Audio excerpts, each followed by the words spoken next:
Corona जैसी वैश्विक महामारी में पठन पाठन के अध्ययन क्रम को जारी रखने हेतु आज हम सभी लोग अपने घरों से बैठे हुए यूट्यूब के माध्यम से, व्हाट्सएप के माध्यम से अपने पठन पाठन के क्रम को जारी रखते हैं।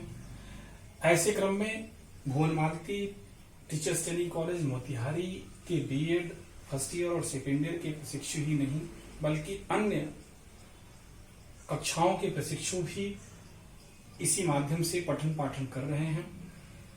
आज हम आपके सामने बुद्धि के प्रत्यय और उसकी प्रकृति के विषय में चर्चा करते हैं। सबसे पहला सवाल आता है कि इंटेलिजेंस क्या है, बुद्धि क्या है।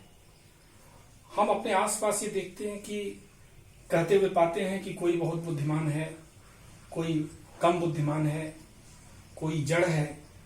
आखिर ऐसा क्यों? क्या हम सभी लोग एक सामान्य प्रकृति के, एक सामान्य प्रकार के नहीं हैं? ऐसे में बुद्धि हमारे इस मनोविज्ञान का एक आधारभूत चैप्टर्स है। बुद्धि की परिभाषाएं, बुद्धि के स्वरूप, उसके कॉन्सेप्ट, उसके नेचर को स्पष्ट करने के लिए अमेरिकन जर्नल ऑफ साइकोलॉजी ने 1923 में अनेकों परिभाषाओं को परिभाषित किया।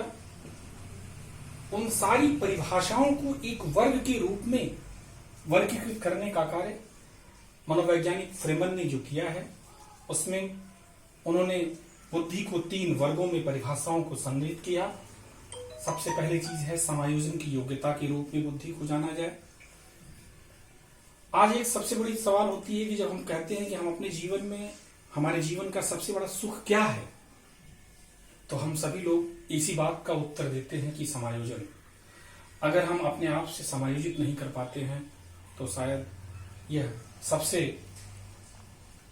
अबुद्धिपूर्ण, अतर्कपूर्ण बात होती है। इसलिए समायोजन की योग्यता के रूप में बुद्धि को परिभाषित करने का कार्य अनेकों विद्वानों ने किया है। उसमें 2 चीजें। सबसे पहली चीज तो स्टर्न ने कहा कि परिस्थितियों में समायोजन की योग्यता ही बुद्धि है। सीधे सीधे जो समायोजन की योग्यता है उसका संदर्भ स्टर्न से परिभाषित होता है। स्टर्न ने दिया कि समायोजन की योग्यता ही बुद्धि है। आप कहीं भी हैं, किसी भी परिस्थिति में हैं, अगर अपने आप को समायोजित नहीं करते हैं तो शायद आप बुद्धिमान नहीं माने जाते हैं।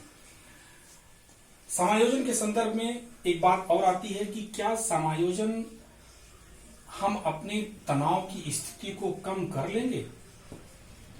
जब तक तनाव की स्थिति को कम करके और अपने आप को समायोजित नहीं कर पाए, एडजस्ट न कर पाए, तो जिस शक्ति से, जिस बल से हम वो कार्य करते हैं उसी का नाम है बुद्धि। बर्ट ने भी इसी तरह से परिभाषित किया कि बुद्धि परिस्थितियों में समायोजन की एक जन्मजात योग्यता है। योग्यता 2 तरह की होती है, एक जन्मजात योग्यता और एक अर्जित योग्यता। बुद्धि जन्मजात है, मां के गर्भ से ही बच्चा सीखता है। ऐसी तमाम प्रकार की किंवदंतियां हमारे भारतीय प्राचीन ग्रंथों में उपस्थित हैं। बुद्धि एक जन्मजात योग्यता है और अर्जित भी हो सकती है। हम अर्जित भी करते हैं, सीखते हैं, तभी तो आगे बढ़ते हैं। लेकिन परिस्थितियों के साथ समायोजन करना, बच्चा पैदा होता है तब से समायोजन प्रारंभ कर देता है और इस वातावरण में अपने आप को समायोजित करता है। दूसरे वर्ग में है सीखने की योग्यता के रूप में बुद्धि। इसमें बकिंघम, रास और फ्रायड ने सीखने की योग्यता के रूप में बुद्धि को परिभाषित किया। बुद्धि सीखने की योग्यता है। सीखने को हम मनोविज्ञान में अधिगम के नाम से समझते हैं, लर्निंग। अगर हम सीख पाते हैं किसी भी परिस्थिति में, किसी भी समय, किसी भी क्षण, सीखने की जो जिज्ञासा है, सीखने की जो योग्यता है, उससे बुद्धि को मापा जाता है, उससे बुद्धि का लक्षण सामने आता है। रास ने कहा कि चेतन अनुकूलन ही बुद्धि है। यहां 2 शब्द हैं, चेतन और अनुकूलन। चेतन चेतना है, जागृत अवस्था है। जागृत अवस्था में सजग रहकर हम अपने आप से अनुकूलन कर सके, कंडीशनिंग कर सकें, अधिकतम कंडीशनिंग, जैसे कि कंडीशनिंग शब्द पावलोव ने समझाया है, पावलोव का ही शब्द दिया हुआ था, कुत्ते और लार के संबंध में उन्होंने बताया था अनुकूलन। अगर हम अपनी जागृत अवस्था से चेतन अनुभूतियों से अनुकूलन कर पाते हैं तो वो भी सीखने की योग्यता में ही आती है। फ्रायड जो मनोविश्लेषण का जनक है, फ्रायड ने कहा कि शीघ्र अधिगम या शीघ्र धारण की योग्यता ही बुद्धि है। शीघ्र अधिगम और शीघ्र धारण, कितना क्विकली हम लर्निंग कर लेते हैं, कितनी तीव्रता से हमारी रिटेंशन कैपेसिटी बढ़ती है, ये निर्भर करता है हमारी बुद्धि पर। अगर कोई व्यक्ति बुद्धिमान है, बुद्धिहीन है, जड़ है, इडियट है, तमाम प्रकार की बुद्धि को वर्गीकृत करके व्यक्तियों का वर्गीकरण किया गया है, उसमें जिसके पास धारण करने की क्षमता जितनी अधिक होती है और शीघ्रता से धारण कर लेता है, वह उसकी बुद्धि होती है। तीसरा वर्ग आता है अमूर्त चिंतन की योग्यता।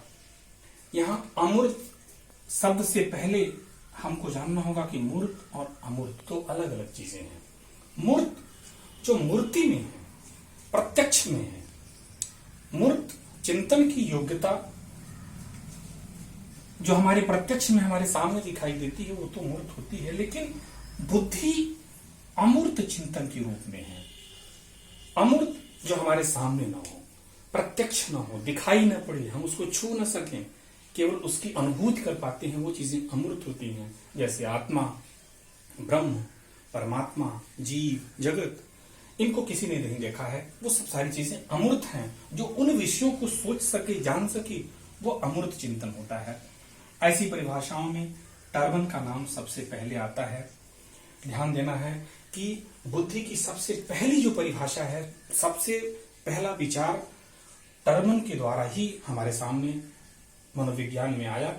इन्होंने एकदम सीधे सीधे कहा कि अमूर्त चिंतन की योग्यता ही बुद्धि है, अर्थात जो इस संसार से परे, इन प्रत्यक्ष वस्तुओं से अतिरिक्त जो अमूर्त चिंतन कर ले, जिस माध्यम से कर ले, उसका नाम बुद्धि है। बीने, टर्मन के बाद बीने और साइमन से ही परीक्षण कराएंगे हम। बीने ने कहा कि सोचने एवं निर्णय की शक्ति ही बुद्धि है। हम सोचते हैं, विचार करते हैं, चिंतन करते हैं, तर्क करते हैं और निर्णय तक पहुंचते हैं। सोचने, विचारने, निर्णय, तर्क करके हम चिंतन करते हुए जिस परिस्थिति में, जिस मुकाम पर पहुंचते हैं, उसका नाम उस बुद्धि है। गैरेट जो एक सांख्यिकी विद है, गैरेट ने कहा कि शब्द, अर्थ, सूत्र और गणित की योग्यता ही बुद्धि है। शब्द जो भाषा है वह भी अमूर्त होती है। अर्थ जो हम अर्थ देते हैं, किसी भी विषय का अर्थापन देते हैं, वह भी अमूर्त चिंतन के रूप में बुद्धि को परिभाषित करता है। सूत्र, जैसे गणित के जो सूत्र हैं, वो सारे सूत्र, जैसे a प्लस बी का होल स्क्वायर बराबर a square plus B square plus 2ab हम कहते हैं, ये सूत्र, गणित के जो नियम निकले हुए हैं, ये भी अमूर्त हैं। और गणित तो खुद अमूर्त विषय ही है। गणित को अमूर्त विज्ञान कहा जाता है। तो अमूर्त चिंतन की योग्यता ही बुद्धि है।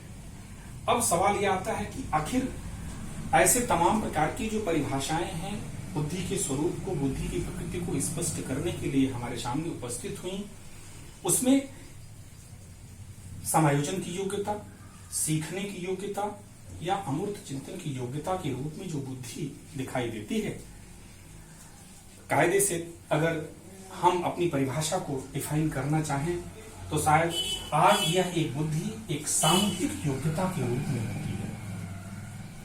अगर हम अपनी परिस्थितियों से अच्छे से समायोजन कर लेते हैं, हमारे पास सीखने की उच्च योग्यता है, मूर्त, अमूर्त, विविध प्रकार के चिंतन करने की योग्यता है, तो उस योग्यता का नाम बुद्धि है। बुद्धि एक सामूहिक योग्यता है।